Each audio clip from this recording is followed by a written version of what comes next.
I'm excited to be here in London, England today with Robert and Sue Oliphant. Robert and Sue, thank you for being here with us today. Hi. Pleasure. Your story begins back in 2008, Robert, with your parents being diagnosed with cancer. Can you tell the viewers about that story? Both of them, they got cancer at the same time and they died within 3 weeks of each other, which was quite a horrendous time.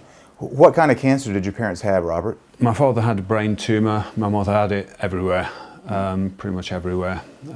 So I witnessed quite a few things that I was really uncomfortable with in the medical paradigm, and it just got me asking questions, and I went into researching quite a lot, and Sue wasn't on board at all, but I researched for Crazy. 2.5 years. Video after DVD after all. Reading stuff all. Yeah, just constantly researching. I didn't see him at all really. He was always I didn't think I was that upstairs, bad, weren't but maybe I was. So, Robert, what did you find in your research on cancer?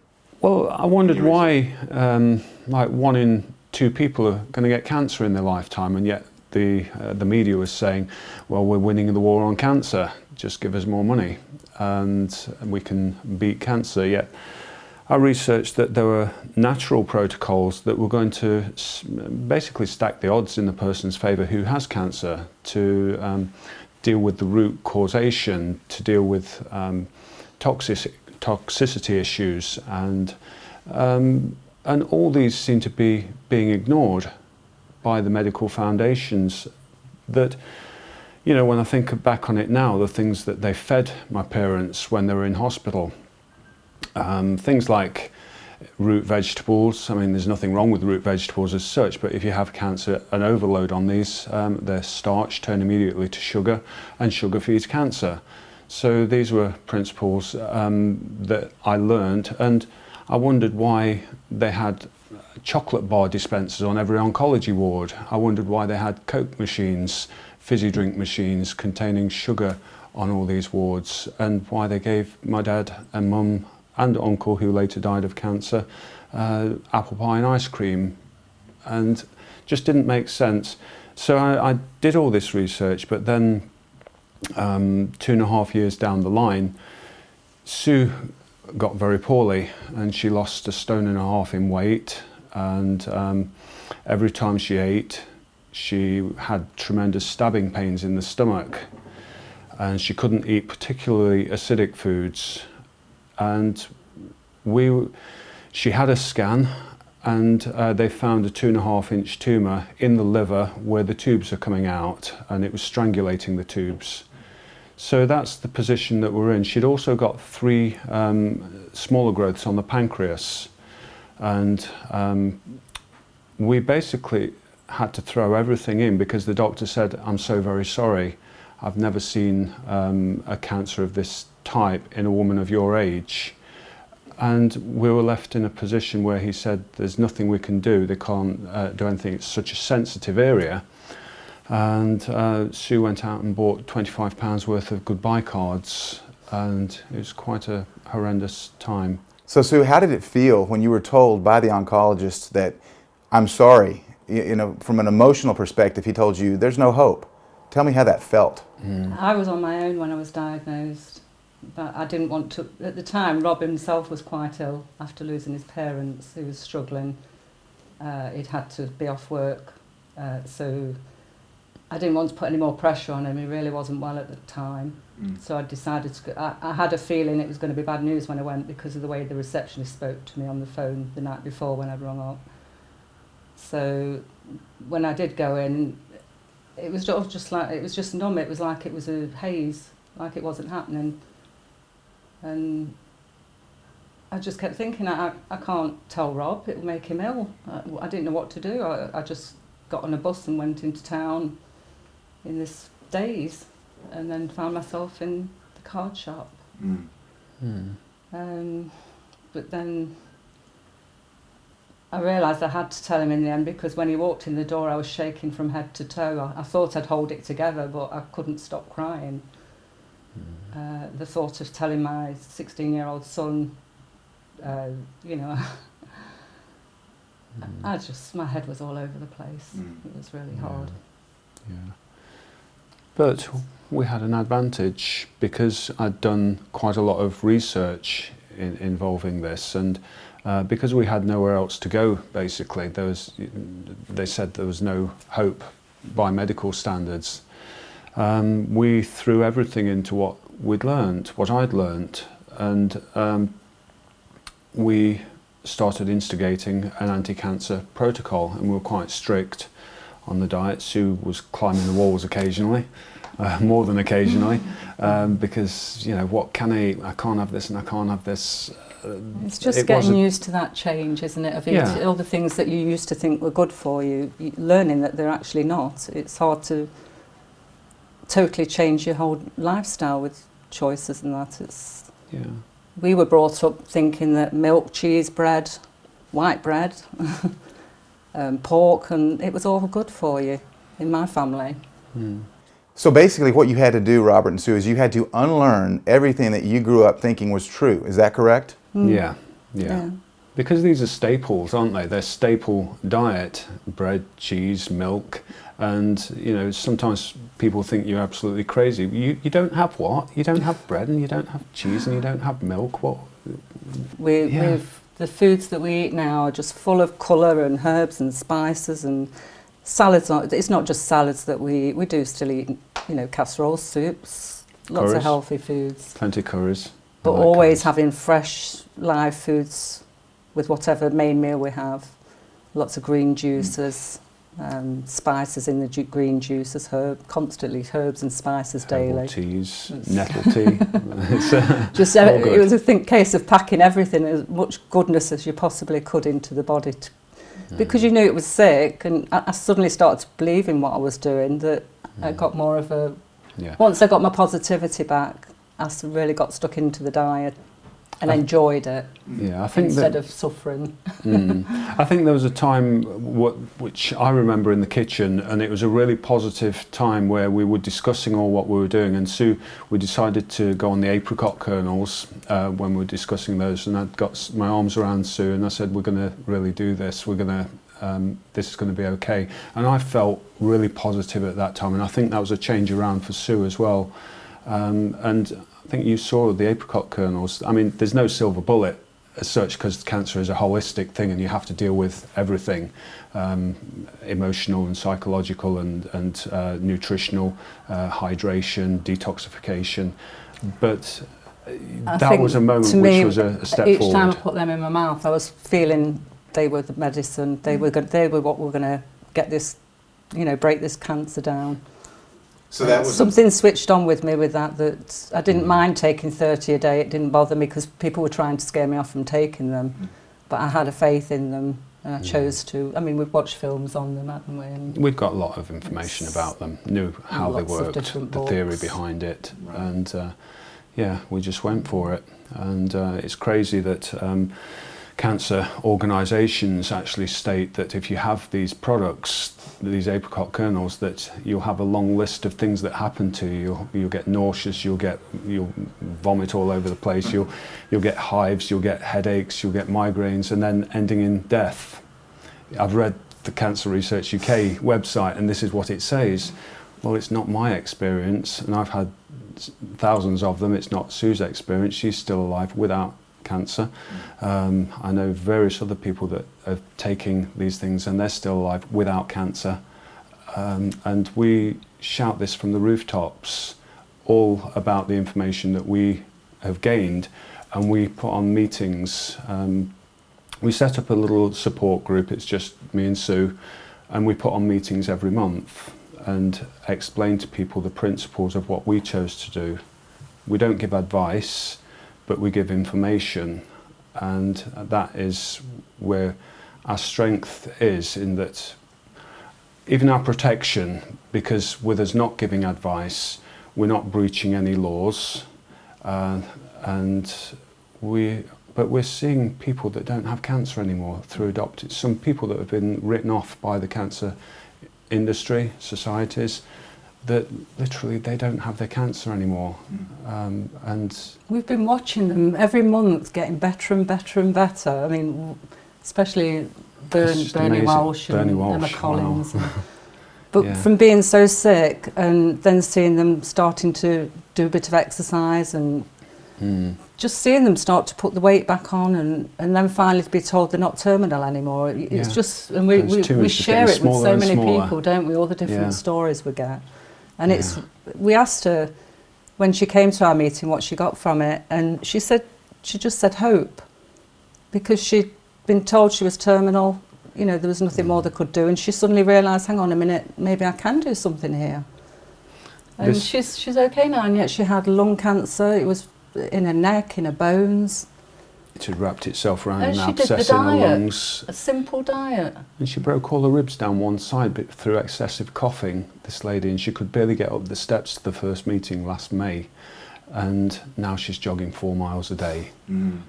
It's just amazing. Yeah. Talk about the changes that you made in your diet after this cancer diagnosis. Well, what we chose to do was to detoxify the body, starting with the colon. We did a magnesium oxide, and for 10 days, taking a small teaspoonful of magnesium oxide in a glass of warm water. And most people that we say this to, it's like very gentle, but some people said, you know, that gentle stuff that you told us were gentle. Well, It wasn't bad at but all. It wasn't. It wasn't bad. For me, anyway. Then we went on to the liver cleanse, and we started having lemons first thing in the morning, juicing with green leafy vegetables, maybe include an apple in there, sweeten it up a little bit of ginger, celery, cucumber. Things to liven the taste up, because sometimes when you have green juices on their own, they leave a little bit to be desired on the taste factor front. So we included other things in them, like apples are great because they're low sugar, low glycemic, and they just lift the flavour that little bit. So we got organic veg box delivered every week. So we made sure that what was coming inside us was pure, that it didn't have toxicity of all these things that are going into mass farm production today, which are pesticides and larvicides, fungicides, and the rest of it. So these are part of the protocols. We took out milk, dairy products. We still did have bread, but we didn't have white bread. We've since learned, because it's a progression of learning, and there's better things like the ancient grained bread, which is far better for you, that isn't prone to all the commercialised farming techniques and the toxicity that goes with that. So it's going to serve your body rather than tax your body. Other protocols. What else did we do? Lots of water. Yeah, we got a water filter to make sure that the water was clean and pure as much as we were able, because we weren't wealthy or anything like that. We just got a Brita water filter, carbon filter, and that served its purpose. And they're all parts of the armoury. Really, the more alkaline diet I had, the less pains I was having. I think within 3 months the pains were gone from being on that type of diet. It didn't happen straight away, obviously, but it started to be easier and easier to eat. Yeah. I mean, there were times I was forcing myself to eat because I knew I needed it, but I was still getting the pain. But I think what was quite incredible, because we were doing this diet, and then we'd got another scan, an MRI scan due. And we were looking, because we read Philip Day's book, Cancer Why We're Still Dying to Know the Truth, read quite a few other books. But we were looking to see some notable change in the tumour size. That's what we were really aiming for. And it was scar tissue. This 2.5-inch lump, which is, you know, no small size, that was strangulating the tubes, was just scar tissue. Not that it wasn't there, it was scar tissue, so there was clearly something there. And Sue actually saw on the computer monitor screen of the doctors, there it is, it's strangulating the tubes, 2.5 inches, and he's pointing it out to you. So there's no mistaking that, and she'd also got the 3 on the pancreas as well. Now, she still had the 3 on the pancreas, which was a worry. We wouldn't let them biopsy, because what we knew about biopsies, and it was Sue's decision at the end of the day. He wasn't very happy at all, was he? He wasn't a quite happy cross bunny. with us, but in my view, I wanted to see how, you know, as I could feel I was getting better, I didn't want them going in and starting something that it might not have been cancerous, or it might not have been active, and if they'd have gone in, it could have made it spread, cause Mets. So this risk of metastasis or spreading, is this the reason that you avoided the biopsy? Pretty much. On the pancreas, definitely, because within 3 months of the pains going, I believe that's where the pains were actually coming from rather than the liver. Well, That's what the oncologist was saying in the hospital. But because the pains were gone, I just believed that that was okay in that area now, and there was no need to investigate. And he was really not happy with it, was he? The second oncologist was a little bit pleasanter. Well, And he was accepting, well, if you don't want us to biopsy, then we'll just monitor the situation and come back if you have any further problems. And we've not had any further problems. So it's been good. You put on a little bit more weight. What was the oncologist's reaction when you told them what you were doing to treat your cancer? Well, we only went to see them the 2 times, and we've not been back. he just said, "Oh, it's scar tissue." There's Come back if you find that these things are going anywhere. If they, we walked away thinking about it, didn't we? But what's he just saying? We just couldn't believe it because it was so quickly changed from being a 2.5-inch tumour to nothing. we explained that we were taking apricot kernels, and I think he wrote it down as apple seeds, and which is B17 basically. And They didn't have a problem with that though, which was good, because sometimes if you they want try to and do frighten that. people into not using them. But he wasn't on board in terms of, he wasn't happy. The first oncologist, he was quite obstinate really. Whereas the second one, he was okay. It was all right. I think as soon as we got the belief in what we were doing to be the right thing, and it's because I was getting a lot better and I realised I was getting better, we've never been back since, because I feel once you start on that conveyor belt of them checking you out for the, and I know some people might think it's a risk to not have this examined to see if it is anything to worry about, but I just feel from the way we're eating, I'm not going to be ill.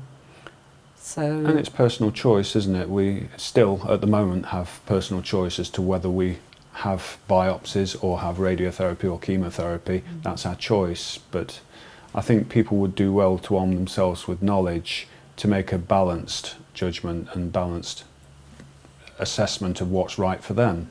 Some people that come to the meetings that we put on, they still want to do the medical realm, but see the importance of doing this. And if that's right for them, then that's what they want to do.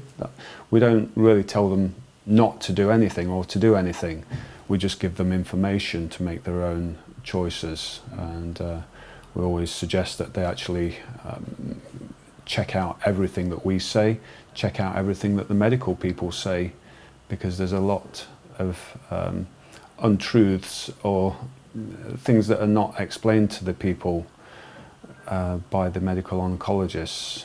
And I heard it put like this, it's a little bit like going into a Chinese takeaway and asking for a king prawn rogan josh. Well, that's Indian food. You're not going to get it because they don't make it and they don't know how to make it. And the same applies with the medical realm. They don't really know anything about the nutritional side of things, otherwise they wouldn't have all these chocolate bars on oncology wards, and they wouldn't feed them foods like they fed to my family that were going to feed the cancer. They wouldn't do that.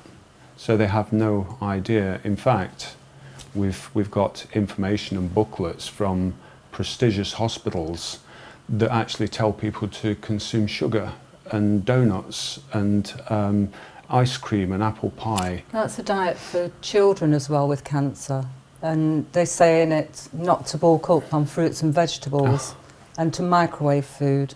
And this is a quite local hospital. We won't actually, say the name of the hospital, probably for legal reasons, but it's in their booklet. I mean, so it's public knowledge, it's public domain material. And so all we do is to bring this information to people. You know, if this is the case, if cancer works on a system called glycolysis, which is the metabolism of sugar, then why would you increase the sugar load in the body? That is just crazy. That makes no sense at all, does it? It makes no sense. There's So- also we didn't mention that the processed food, the amount of chemicals, And sugars. in the labels, and the hidden sugars and the salts, but particularly the chemicals. Mm. You know, when we read a loaf of bread, I mean, most people in England, they'll go and buy a loaf of, I was going to say a name then, and I'm not allowed to. Well, I'm sure it's But okay. if you look at the labels, there's probably about 20, 25 ingredients in that one loaf of bread, and you think, it's crazy, there should only be about 3 or 4 ingredients in bread. Half of the things you can't pronounce, and Oh. they're these long-winded chemical things. When we're in supermarkets, you look at people's trolleys and there's no colour in the trolleys. It's all like beige, and there's no greens and oranges and yellows, and it's all very all bland. packaged nice and neatly Yeah. in plastic, and you know that some people say I eat healthy, I read all the labels. They all say, If you're eating healthy, what are you doing reading labels? Is my sort of thoughts. That's right. Healthy food does not have labels. Absolutely, That's right. it's God's foods, what I would class as God's foods, and it's plucked straight from the ground, fresh, local, organic if you can have it, or responsibly produced on your back garden or your neighbour's allotment. These are foods that are going to give you the nutrients to help your body to heal your body. And your body knows perfectly well how to heal your body if you give it the right nutrients, is my thoughts. And so it takes the confusion out of things as well, because some people say, well, there's so much information at the meetings, do I have this, do I have that? And hang on a minute, stop. You just have to think, how was it produced? Has man had his finger in the pie, so to speak? Has he had his finger in the pie of manipulating that food by genetic modification or by processing? And if he has, that's not going to be a food that's going to serve you well. And so it really simplifies things, I think. When do the meetings begin? How long? it must be nearly 2 years now. We used to do about two a month because they were so popular, but now we're on 1 a month. We often get some really good speakers to come and talk for us as well, like Dr. Patrick Kingsley, and there's been a few others. Yeah, that haven't we got our along the way. nutritionist. We saw a nutritionist one time because, again, we were in a bit of a financial pickle at the time, and we could only afford to see the nutritionist once, but she was a great lady, and she gave balance to what we were doing a little bit because we were quite strict. And we got her to come along and do a talk, and it was interesting to see what she had to say about her thoughts towards us. And she said she couldn't get a word in edgewise with or Sue. It was mainly me doing the talking, wasn't it, at that time? But we also do meetings in a hyperbaric oxygen chamber centre, so that when people come to the meetings, they can go inside the chambers and see what they're all about. Because in where we live, we're very fortunate. There's one that's quite easily available to people that doesn't charge very much, and is very affordable. And Yeah. so we're finding people that use it with cancer are doing really well with it. With it helping them heal scar tissue, radiotherapy burns. And one of them, the ladies using it, has got her eyesight back from it. She doesn't need her glasses anymore, so that was amazing. I don't know how wasn't that it? works, but she said she came out of there and she says she could see. Yeah, Jenny. I suppose what we're She's trying to be great. is like signpost to people of trying to create a network around us, not just locally, but People are coming from further afield now, Yeah, I think. yeah. And then Emma Collins and her husband, he's healed now of his cancers. He got it in the kidneys and then in the lungs. And she's been totally on board with this diet. And now she's sort of spreading her wings and she's writing a book and she's telling other people what she's done. And it's just getting shared out, isn't it, amongst Yeah. everybody? her husband had no choice in the matter. He was doing it. She's formidable, but she's lovely. She's great. She's passionate. And sometimes it's about the positivity that's actually given to people and inspired into people, because they come to the meetings and often they've been told there is no hope, there's nothing we can do for you, go home and die, pretty much. And yet they come to the meetings And this gives that air of confidence and positivity that actually there is something to do, and it empowers people. And yes, they have to take personal responsibility, and they often people, they see on this hand a pill, a red pill, blue pill or whatever, and they don't have to do anything, they don't have to change their lifestyle. On this hand they see exercise, they see changing the diet to things that they don't normally eat, and it's hard work, all this getting stuff together, and so the pill or all this hard work, we'll go for this because there's no responsibility with that. And yet the people that take the responsibility inspire themselves with confidence, and they tend to do well, whereas the people that go down the traditional route of cut, poison and burn, that's basically going to give cancer every condition that it needs to thrive by acidifying the body by chemotherapy or poisoning the body, which is taxing the body, depleting the immune system. Why would you do that? You're just pandering to the cancer's needs, and then it might get rid of the cancer initially, but then it comes back, because the very nature of what they are, if you read the MSDS sheets, the material safety data sheets of the chemicals, then they tell you that they're category 1 and category 2 carcinogens, which means that they cause cancer in themselves. It's just, we had one guy come to our meeting, and we were talking about one specific drug, and he said, "I'm on that drug and I don't believe you."